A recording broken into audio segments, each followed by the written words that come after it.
കുട്ടനാട് കേരളത്തിൻ്റെ ഏറ്റവും സുന്ദരമായ ഗ്രാമപ്രദേശങ്ങളിലൊന്ന്. കടൽ നിരപ്പിന് താഴെ കൃഷി ചെയ്യുന്ന അപൂർവമായ ഒരു സ്ഥലമാണ് കുട്ടനാട്. അതുകൊണ്ടാണ് കുട്ടനാടിനെ കേരളത്തിൻ്റെ നെല്ലറ എന്ന് വിളിക്കുന്നത്. ചുറ്റും നീണ്ടു കിടക്കുന്ന നെൽപ്പാടങ്ങൾ, വെള്ളത്തിലൂടെ പതുക്കെ പതുക്കെ പോകുന്ന കെട്ടുവള്ളങ്ങൾ, കനാലിലൂടെ സഞ്ചരിക്കുന്ന ചെറുതോണികൾ, ഇതൊക്കെയാണ് കുട്ടനാടിൻ്റെ യഥാർത്ഥ സൗന്ദര്യം. ഇവിടുത്തെ ജീവിതം വളരെ ശാന്തമാണ്. നഗരത്തിലെ പോലെ ഓട്ടവും തിരക്കുമില്ല. വെള്ളത്തിൻ്റെയും കാറ്റിൻ്റെയും പ്രകൃതിയുടെയും താളത്തിൽ തന്നെയാണ് ഇവിടുത്തെ ഓരോ ജീവിതവും തുടങ്ങുന്നത്. കുട്ടനാട്ടിൽ വെള്ളം ഒരു പ്രശ്നമല്ല, അത് ജീവിതത്തിൻ്റെ ഒരു ഭാഗമാണ്.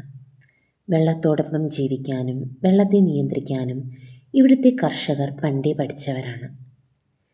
രാവിലെ സൂര്യൻ ഉയരുമ്പോൾ നെൽപ്പാടങ്ങൾ സ്വർണ്ണ നിറത്തിൽ തിളങ്ങും. തോണിയുടെ താളമിടുന്ന ശബ്ദവും പക്ഷികളുടെ ശബ്ദവും ഗ്രാമജീവിതത്തിന് ഒരു പ്രത്യേക സുഖം നൽകും. സന്ധ്യയായാൽ ആകാശം പതുക്കെ ചുവപ്പാകും. ദിവസം മുഴുവൻ ജോലി ചെയ്ത മനുഷ്യരും ഭൂമിയും ആ സമയം ശാന്തമായി വിശ്രമിക്കും. കുട്ടനാട് വെറുമൊരു സ്ഥലമല്ല, ഇത് ഒരു ജീവിതമാണ്.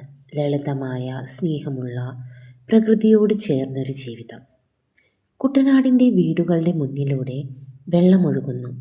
സ്കൂളിലേക്കും കടയിലേക്കും ചിലപ്പോൾ ആശുപത്രിയിലേക്ക് പോലും വള്ളത്തിലൂടെയാണ് യാത്ര.